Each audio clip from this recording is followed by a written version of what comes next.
નમસ્તે વિદ્યાર્થી મિત્રો, ડિજિટલ વિદ્યાલય યુટ્યુબ ચેનલમાં તમારું સ્વાગત છે. વિદ્યાર્થી મિત્રો, તમારું બોર્ડનું સંસ્કૃતનું પેપર છે એ લેવાઈ ગયું છે, બરાબર. તો એકંદરે પેપર છે એ ઇઝી છે અને ખાસ કરીને અનુવાદ દ્વારા એવા જ ક્વેશ્ચન જે જૂની બ્લુપ્રિન્ટ છે અથવા તો જે મોડલ પેપર આપણે કહી શકીએ તમે જોયું હોય એ પ્રમાણેનું જે પેપર છે એ તમારું ઓલરેડી હતું. વિભાગ એની આપણે વાત કરીએ તો વિભાગ એમાં તમને શું પૂછેલું હતું કે ભાઈ નીચે આપેલા ગદ્યખંડનો ગુજરાતીમાં અનુવાદ કરવાનો છે. તમને ગદ્યખંડ આપેલું છે, કોઈ પણ એક કરવાનો છે. આપણે તમને જે પણ ઇઝી લાગતો હોય, તમને સમજાઈ જાય એવું હોય એનો તમારે ગુજરાતીમાં અનુવાદ કરવાનો છે, એટલે કે આપણી માતૃભાષામાં તમારે અનુવાદ કરવાનો છે. રેડી? ત્યાર પછીના ક્વેશ્ચન જો શું હતા કે નીચે આપેલા સંસ્કૃત પ્રશ્નોના ઉત્તર વિકલ્પોમાંથી સંસ્કૃતમાં લખવાના છે. જો તમને ચોખવટ પાડેલી છે એટલે તમારે આમ તેમ થવાની જરૂર નથી. એમાં ત્રીજો ક્વેશ્ચન શું છે તો કે ભોજસ્ય કીર્તિહ કેન આસિત, તો એમાં જવાબ આવશે બી, ભોજો વ્યાકરણેન. રેડી? એ રીતના તમારો જવાબ છે બી સાચો પડશે. પછી ચોથું છે તેમાં તમારો જવાબ આવશે બી, વ્યસ નિજ નાનમ. રેડી? ત્યાર પછી પાંચમામાં આવશે એ. તો આ રીતના તમારે જવાબ છે વિકલ્પમાંથી ટીક કરવાના હતા. ત્યાર પછીનો ક્વેશ્ચન છે કે નીચે આપેલા પ્રશ્નોના ઉત્તર ગુજરાતી ભાષામાં લખો. જો સંસ્કૃતમાં આપણું પેપર છે પણ ગુજરાતીમાં તમને જાજુ પૂછેલું છે કે ભાઈ લેખકે મનુષ્યને કાષ્ઠખંડ જેવા શા માટે કહ્યા છે. તો તમે જો ટેક્સ્ટબુકના ચેપ્ટર વાંચેલા હશે તો તમને આવડી જશે તેમાંથી. રેડી? 6, 7, 8 ક્વેશ્ચન છે બેઠા એ રીતના ક્વેશ્ચન તમારા પૂછેલા છે.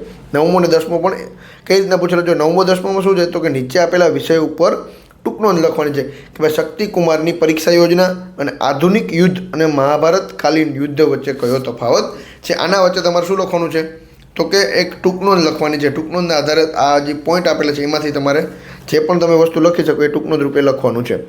પછીનો ક્વેશ્ચન છે કે નીચે આપેલો ગદ્યખંડ વાંચીને પ્રશ્નના ઉત્તર સંસ્કૃતમાં લખવાના છે. જો ખાસ કરીને જેટલી વસ્તુ તમને સંસ્કૃતમાં આપેલી હોય ને એમાં જો ચોખ્ખો જ પાડી દીધી હશે ભાઈ એનો જવાબ છે તમારે સંસ્કૃતમાં લખવાનો છે. રેડી? ઉપર તમને ફકરો આપેલો છે અને ABCD તમે જે જોઈ શકો છો એ બેઠા બેઠા જવાબ તમને શેમાંથી મળશે તો ઉપરનો જે ફકરો છે તેમાંથી તમને મળી જશે.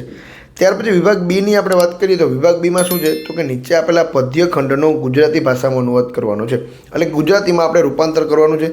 12મો અને 13મો એમાંથી તમે કોઈ પણ એક છે તમે ગુજરાતીમાં અનુવાદ કરી શકો છો. રેડી?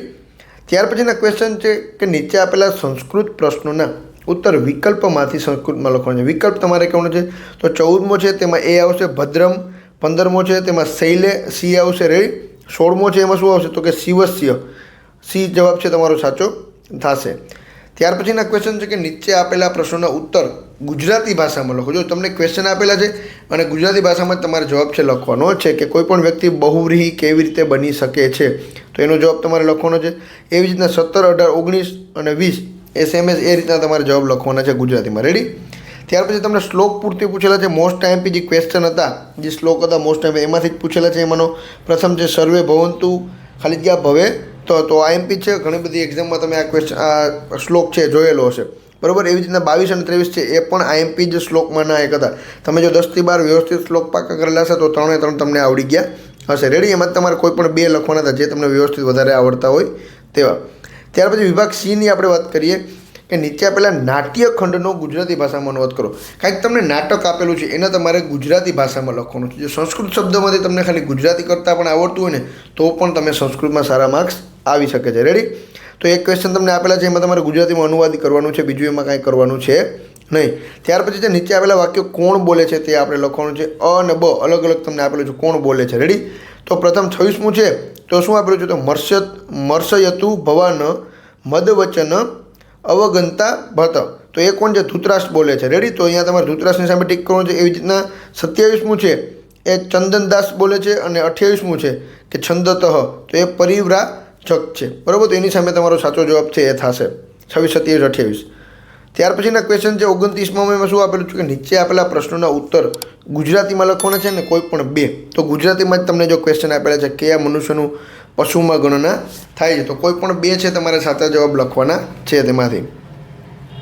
પછી તમને જો ટૂંકનોંધ પૂછેલી છે કે નહીં તો કે ઘટોત્કચનું પાત્ર લેખન, આચાર્ય ચાણક્ય, પુત્ર શોકના કારણે થયેલ અર્જુનનો વિલાપ. તો તમારે આના પર ટૂંકનોંધ કોઈ પણ 2 લખવાની છે, જે તમને વધુ આવડતું હોય તમે લખી શકો છો એમાં. રેડી? ત્યાર પછીના ક્વેશ્ચન છે કે કૌંસમાં આપેલા પદોનો ઉપયોગ કરીને વાક્ય બનાવો કોઈ પણ 2. તો જો આ રીતના બનાવવાનું કે માણસ સુખ અને દુઃખનો અનુભવ કરે છે તો તમારે એના ઉપરથી વાક્ય બનાવો. માનવ સુખ ચ દુઃખ ચ અનુભવતી. રેડી? તો આ રીતના તમારે કોઈ પણ એક બીજું વાક્ય પણ તમે સાથે સાથે બનાવી શકો છો. તો આ રીતના તમારે સંસ્કૃતમાં તમે તમારો જવાબ છે લખી શકો છો. ત્યાર પછી વિભાગ ડી તમને આપેલો છે, એના જવાબ પણ મેં તમને આપેલા છે. જો સૂચના અનુસાર ઉત્તર લખવાનો છે. તો 38મો ક્વેશ્ચન છે, એમાં જવાબ આવશે યમરાજ. ભાઈ 39મો છે તેમાં આવશે નિવૃત્તિમ. 40માં આવશે વંદે તે. રેડી? તો એ રીતના તમારે જવાબ ટીક કરવાનો છે. બધા ટીક કરેલા છે. તમારો જવાબ સાચો છે કે ખોટો એ ખાસ કરીને મને કોમેન્ટ કરીને જણાવજો. રેડી? તો બધા જો તમને મેં 44મો ક્વેશ્ચન છે એમાં પણ ટીક કરેલું છે. 43માં પણ દ હે ત એ જવાબ છે તમારો ટીક કરેલો જ ઓલરેડી છે. રેડી? તો ખાલી જગ્યાઓ છે તમારે દરેક એક વખત વેરીફાઈ કરી લેવાની છે ભાઈ સાચી પડી કે ખોટી. નિરાતે ભલે પેપર સોલ્વ કરતા હોય તો તમને ખાલી આઈડિયા હોય કે ભાઈ આપણા આટલા ક્વેશ્ચન છે સાચા પડેલા છે. રેડી? તો આ રીતનું તમારું સંસ્કૃતનું પેપર હતું. લાસ્ટમાં જો તમને ઓલા સમાસ પૂછેલા છે કે ધર્મ ક્રોધયો, તો એમાં આવશે દ્વંદ, અને નંદ રાજ્યમાં તો તત્પુરુષ સમાસ છે એ તમારે એમાં લખવાનો થશે. રેડી? તમે ક્યાં લખેલા છે એ પણ મને ખાસ કોમેન્ટ કરીને જણાવજો. વિભાગ ઈ તમને આપેલો છે શું છે તો કે કથાન ક્રમનું, એટલે કથાનો કોઈ ક્રમ છે એ આપણે ગોઠવવાનો છે. તો મેં તમને જવાબમાં દર્શાવેલું છે, તમે ક્રમ સાચો ગોઠવ્યો છે કે નહીં એ ખાસ તમારે મને કોમેન્ટ કરીને જણાવવાનું છે. રેડી? પછી સેમ એઝ એજ પેટર્ન છે ભાઈ. ગદ્યખંડ વાંચીને પ્રશ્નોના ઉત્તર છે શેમાં લખવાના છે તો કે સંસ્કૃતમાં લખવાના છે. 55મો ક્વેશ્ચન છે, ઉપર જે તમને ફકરો આપેલો છે એના આધારે તમારે જવાબ લખવાના થશે. ત્યાર પછી કર્તા સાથે યોગ્ય કૃતિ જોડવાની છે. તો ભાસ છે તો એની સામે શું આવશે કે દૂત ઘટોત્કચમ. પછી છે શું છે મહર્ષિ વાલ્મીકી, તો એની સામે આવશે રામાયણ. અને નારાયણ પંડિત, તો એની સામે આવશે હિતોપદેશ. રેડી? તો એ રીતના તમારે છે એ જવાબ યોગ્ય કૃતિ સાથે જોડવાના છે. પછી છે રેખાંકિત પદોને શુદ્ધ કરીને ગદ્યખંડ ફરીથી લખવાનું છે. તો ટૂંકમાં જે કાંઈ પણ ભૂલ હોય એને સુધારી અને ફરીથી તમારે ગદ્યખંડ લખવાનું છે. બીજું એમાં કાંઈ કરવાનું છે નહીં. અને લાસ્ટમાં શું છે, જો નીચે આપેલો શ્લોકનો અનુવાદ લખીને અર્થ વિસ્તાર કરવાનો છે કોઈ પણ એક. બરાબર? તો 60મો અને 61મો જે તમને શ્લોક આપેલા છે એનો તમારે અર્થ વિસ્તાર કરવાનો છે. શું કરવાનો છે? અર્થ વિસ્તાર. એટલે કે થોડુંક તમારે વ્યવસ્થિત એના વિશે શ્લોક વિશે લખવાનું છે. રેડી? આ રીતનું તમારું સંસ્કૃતનું પેપર છે એ આખું હતું.